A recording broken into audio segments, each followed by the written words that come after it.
we were taking a look at the backpropagation algorithm and how to compute the gradient so that we can go back and adjust the weights and the biases. And first, we started out by doing a complete path evaluation. So from this path to, for example, if you're interested in gradient of W11, what will be the derivatives involved?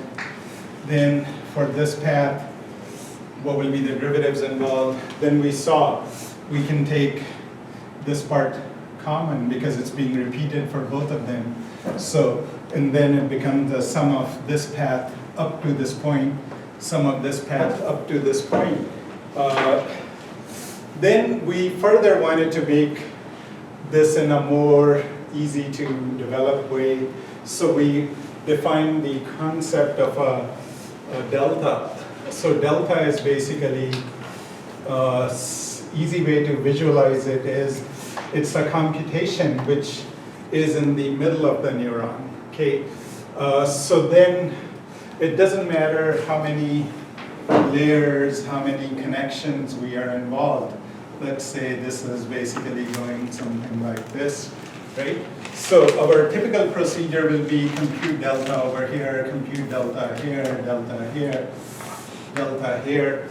How do we compute the delta over here? That's easy. This is partial L over partial A times partial A over partial S. Why partial A over partial S? Because like I said, this is a computation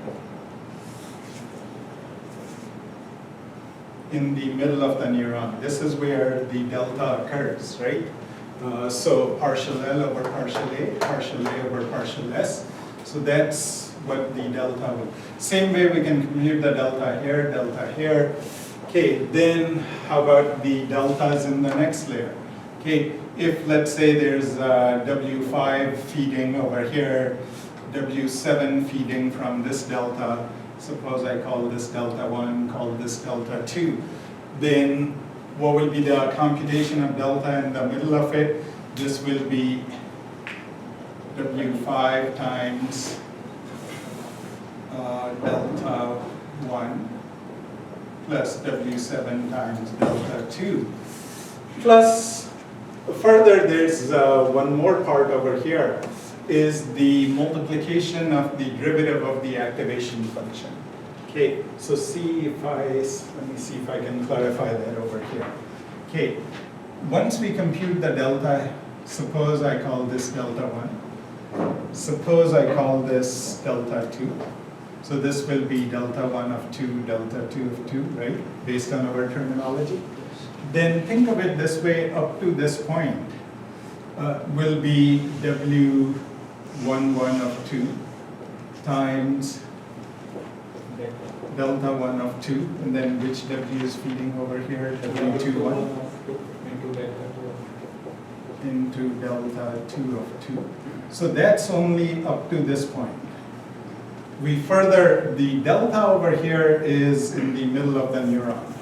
So we further have to go multiply it by the derivative of the activation function. If the derivative of the activation function is 1, which we've been assuming so far, then it will be the same as I showed you earlier. But if we plug in some different activation function, then we further have to multiply it by the derivative in order to compute the delta over there, right? Okay, so now let me introduce some other activation functions. In your next assignment, you'll be playing with different activation functions. So let's go.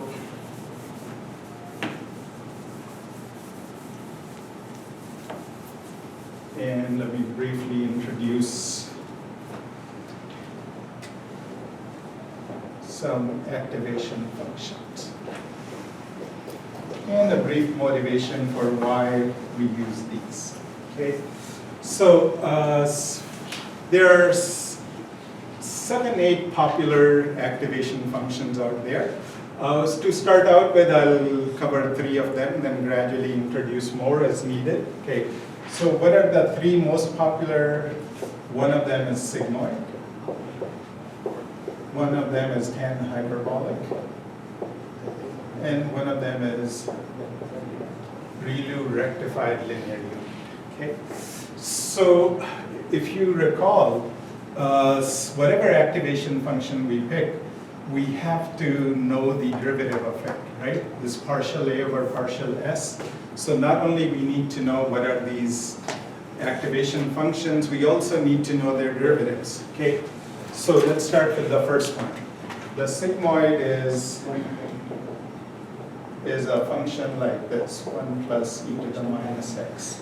Okay, if you plot the sigmoid, what you will see is, see if x is 0, anything raised power 0 is 1, so what will be the value? 0.5. If x is infinity, so e to the negative infinity is pretty much 0, right? So then it will be 1. So basically the way it will behave is something like this. So it goes from 0 to 1. So essentially what sigmoid does is, it basically squashes the value between 0 and 1. Okay, so in some cases this is very beneficial. So let's take a look at another example of analyzing images as an example, right? When we analyze images, the pixel values typically vary from 0 to 255. Okay, so there's typically two things you will do. Okay, first thing you will do is, again, let's pick an example. You have a 20 by 20 image data.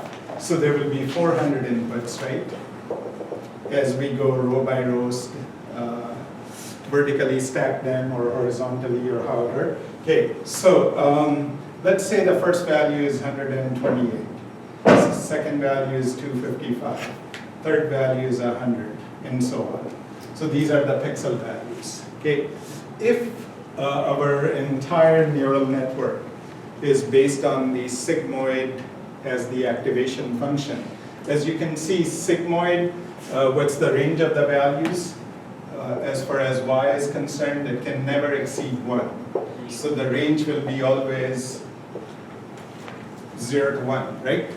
Okay, so as we feed this data to our neural network, first thing we will do is we'll scale the input from 0 to 1. So scale inputs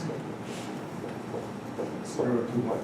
Okay, so what's the highest possible value with pixels? So if it's a grayscale image, 255. So we'll divide 255, 255. So what will this become? Roughly 0.5. Roughly 1, and roughly whatever, 100 over, right? So all numbers will be between 0 to 1 as we feed it to our neural network, okay? Now, as it goes through the neural network, somewhere we'll be doing the summing by multiplying with a lot of weights. So is it possible that some may exceed 1? Yes. Yes. Yes. Depending on, what if it was 0.9 was the weight, input was 0.9, so then this will become 0.81, right? Let's pretend second input was 0.6, this was 0.8 was the weight. Then what will it become? 0.81 plus 0.48. So it can exceed 1. But after it exceeds 1, then what do we do? Pass it through the squashing or the activation function. If it is a sigmoid, let's say this produces 9.3 over here. So if you take a look over here, 9.3 is the input to the function. What will be the output? 0.999. 0.9, very close to 1, right? So anyway, this will guarantee as we work through the network, the intermediate outputs, the final outputs, they will always be between 0 to 1, okay? Now, sometimes, as I hinted to you, I think in the first lecture, I talked about autoencoders. Is a special type of network where we feed in, let's say, an image, we compress it to certain, like 100 neurons in the hidden layer, we decompress it, so let's say we fed in 400, we produce 400, right? And let's pretend we were using the sigmoid as the activation function. Then what will be the output values range from? Each line will vary from, what's the minimum, what's the maximum on each line?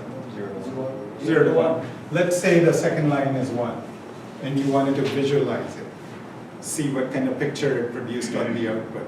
How would you do it? Times 255. Multiply by 255, and then you can recover. So all, if you further, so in the input side, we divide by 255 to scale it from 0 to 1. On the output side, we multiply so that we can visualize it, right? Okay, anyway, so sigmoid, like I said, makes in a lot of our neural networks applications in a way manageable so that overflows and underflows can be controlled, because otherwise, you know, this could easily blow up to be a huge number. But even despite that, there is still a possibility that the numbers becomes gradually smaller and smaller, which is called vanishing gradients, and I'll come talk about that in one of the lectures where we'll talk about batch normalization to see how we can overcome that part. But anyway, for the time being, think of it this way, it helps us limit the output between 0 to 1. Okay? So now the next question is, as we were working backwards, we needed, for example, let's take a look over here, A12 over S12, where did I put it? Here. Okay, if this is, let's say, a sigmoid, what's the derivative of it? Okay, so let me quickly sidetrack and show you the derivative of it.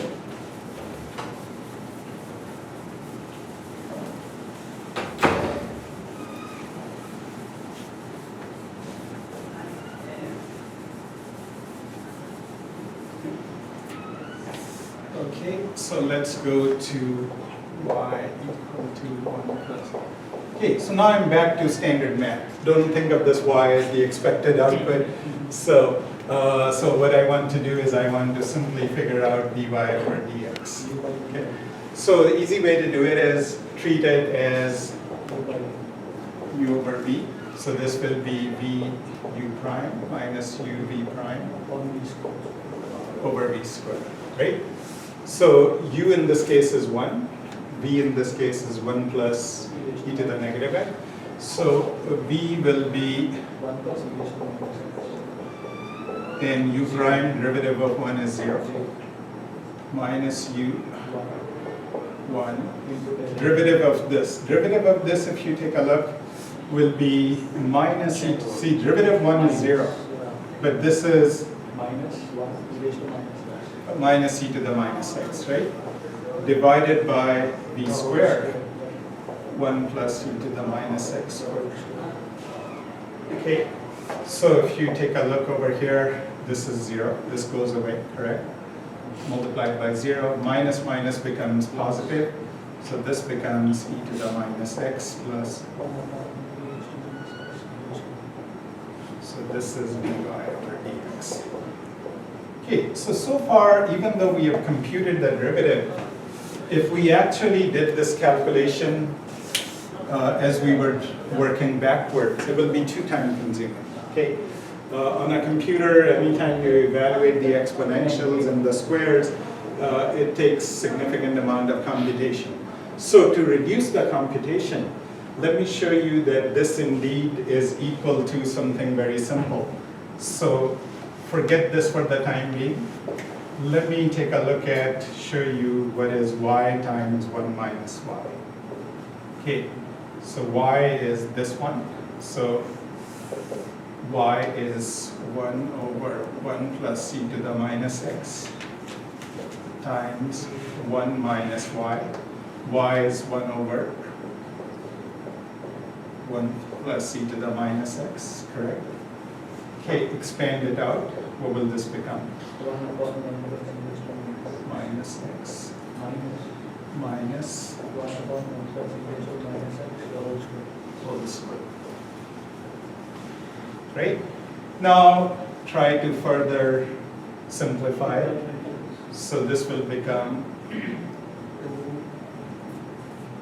1 plus e to the minus x squared, right? So, so then see, if you multiply this, this will become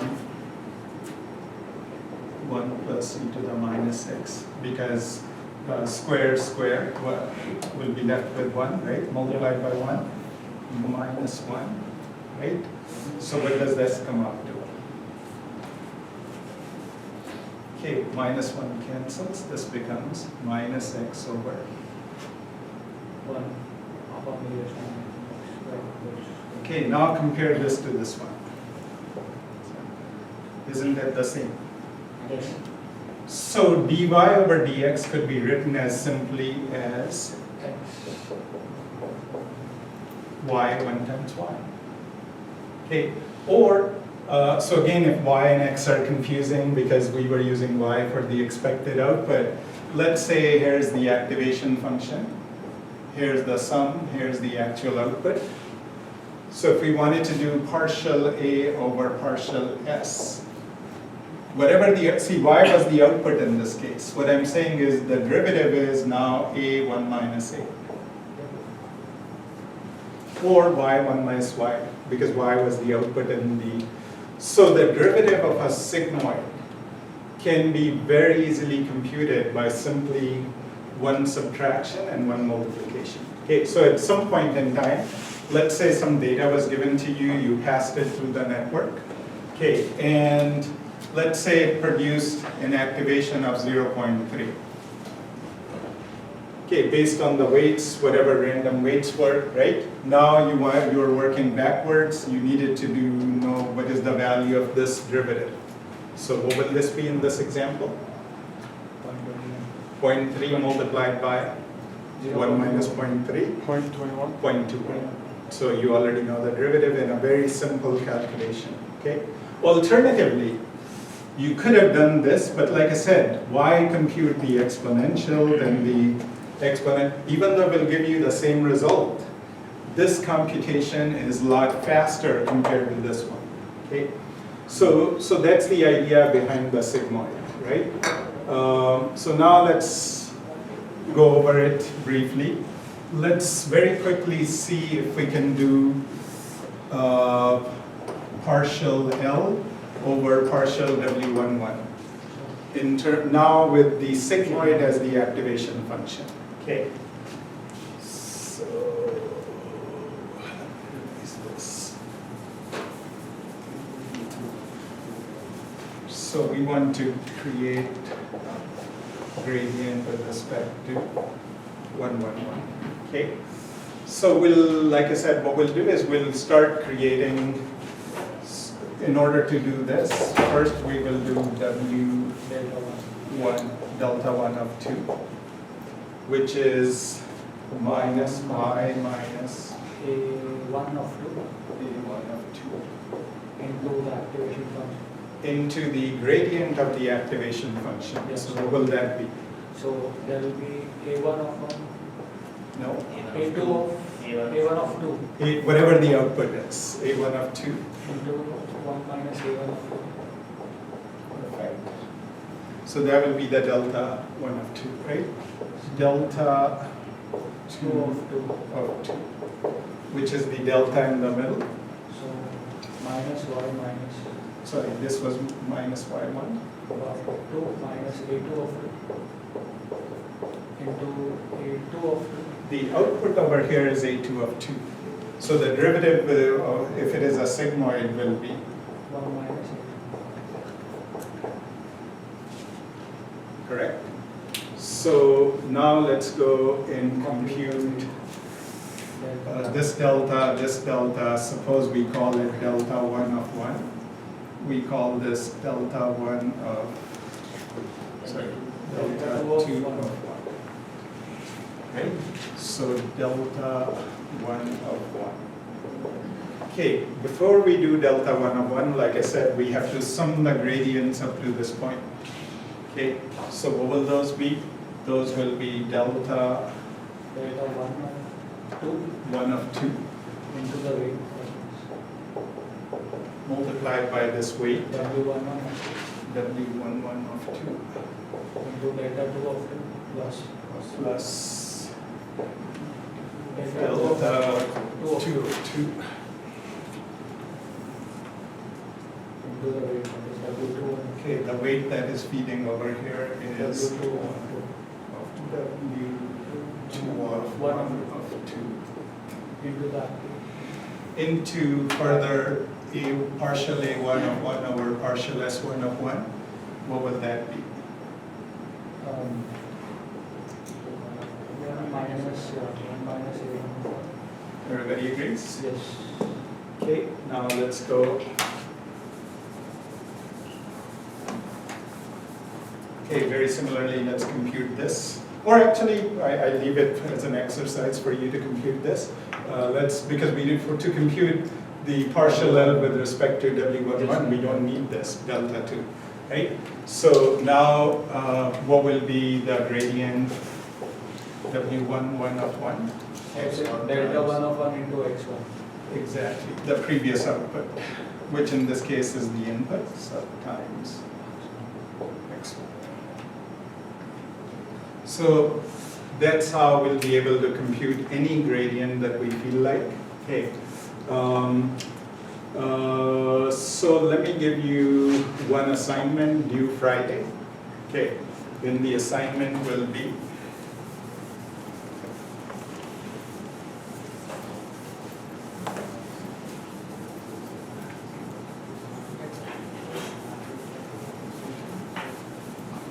okay, no programming involved. You'll simply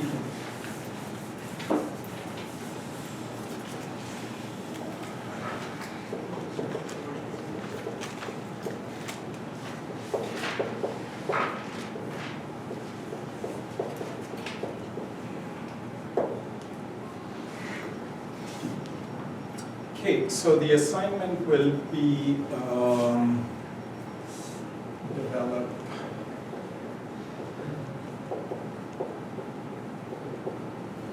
the gradient equations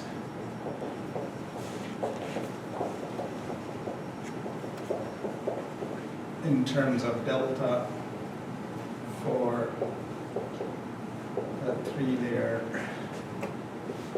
neural network. Each layer has 2 neurons. Okay, so essentially, like I said, this will be our architecture.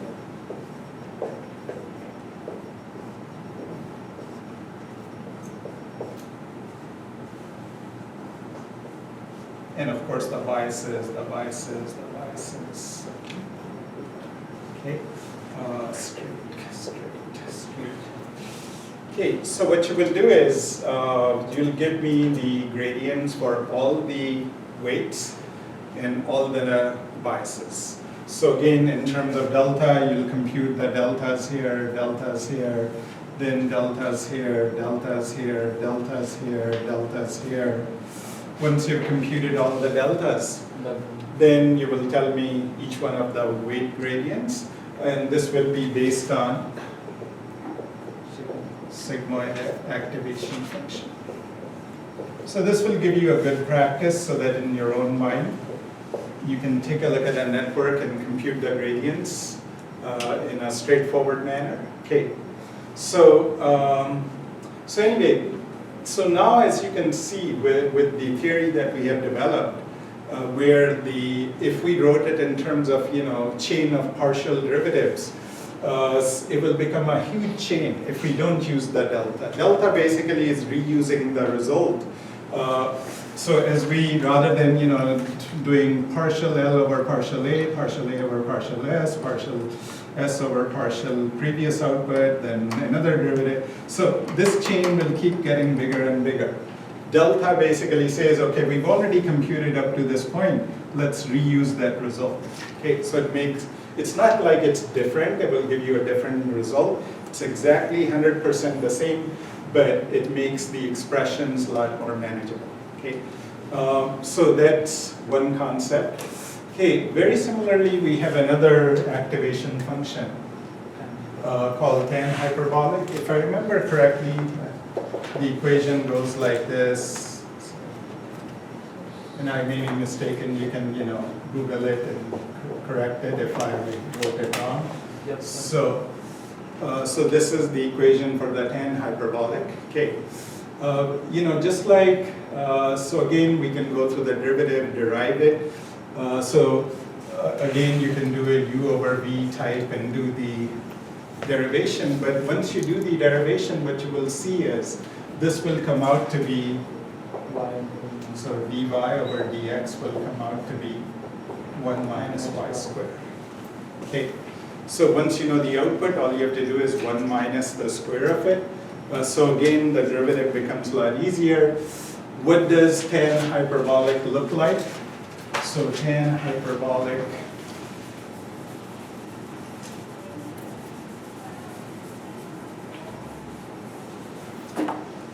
okay, tan hyperbolic, if I draw it, looks like this.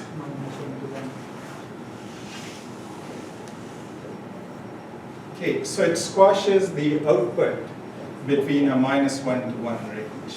Okay, so for those situations where we wanted to better distinguish between one class and the other, see, compared to 0 to 1 range, -1 is like a little more distinct. So it does a slightly better job, and for certain problems where the class boundaries are a little difficult, and so we'll do a slightly better classification job as compared to the sigmoid.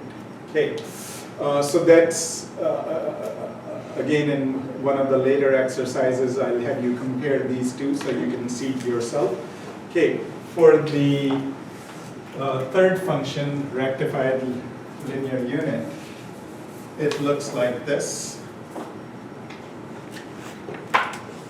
Okay, so the slope is 1, but if the value is less than 0, then the output is 0. Okay, so output is basically max of 0 comma x. As you can see, meaning, let's say x is 100, then what will be the output? 100, because the maximum between 0 and 100 is 100, right? What if the x is -20? 0. So as you can see, -20, 0, max of 0 and -20 is 0, so it will be 0, right? So now question is, what about the derivative? So as far as the dy over dx is concerned, that's easy. If x is greater than 0, as you can see, then what's the derivative of this line with the slope of 1?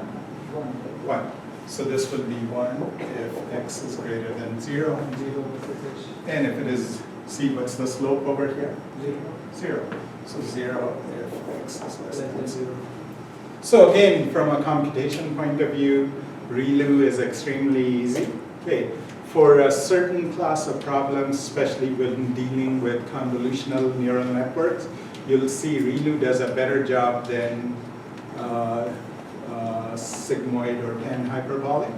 Okay, so gradually you'll develop a feel for it under what kind of situation sigmoid may be better, under what kind of situation ReLU might be a better choice, right?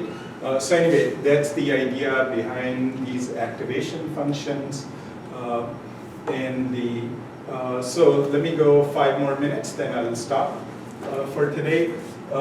So now the question is, the gradients that we were looking at were very easy in the sense that our networks were small. Okay, so we computed the deltas, then we basically just went back. So in the back propagation, we'll compute the deltas here, then the deltas here, then the deltas here, right? And work backwards. What if we have hundreds of neurons in each layer? Then do we still go and compute partial W11, partial L over partial W11, partial L over partial W21, partial L over partial 1091, right? So we'll become a mess. So we need a more compact way to represent that. So this is where the matrix forms comes into play. Let me just give you the starting idea today, and then I'll elaborate on it on next time and develop a more proper training algorithm so that it doesn't matter how many layers we have, it doesn't matter how many neurons we have, we can easily train any deep network. Okay, so the idea is pretty simple.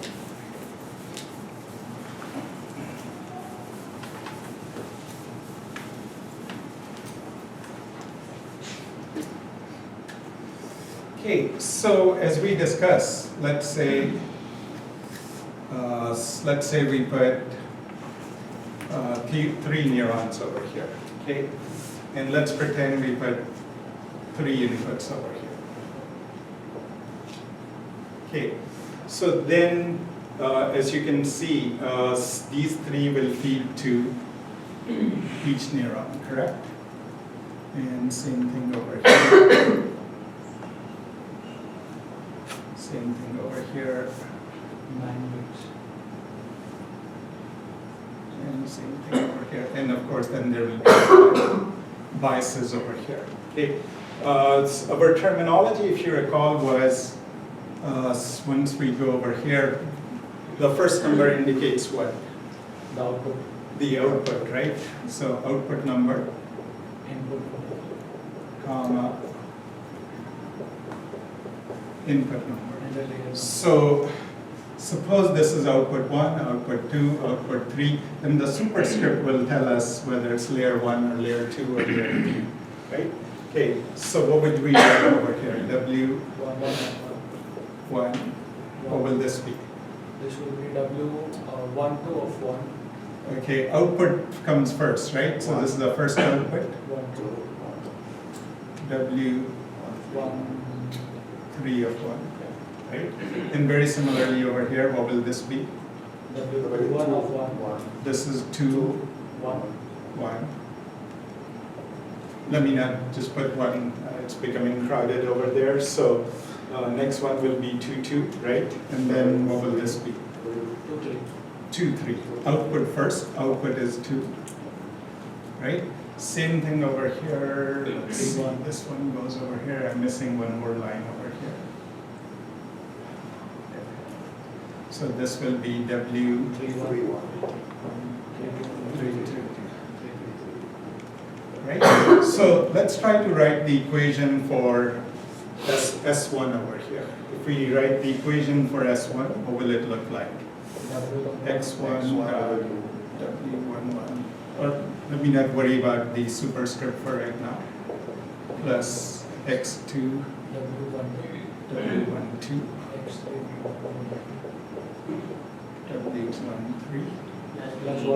B1. plus B1. 1 times B1, which is 1, right? Let's take a look at S2. S2 will be X1 times W21. X1 times W21. W22 plus X3 times W23. Okay, let's write the S3. S3 will be X1 times W31 plus X2 times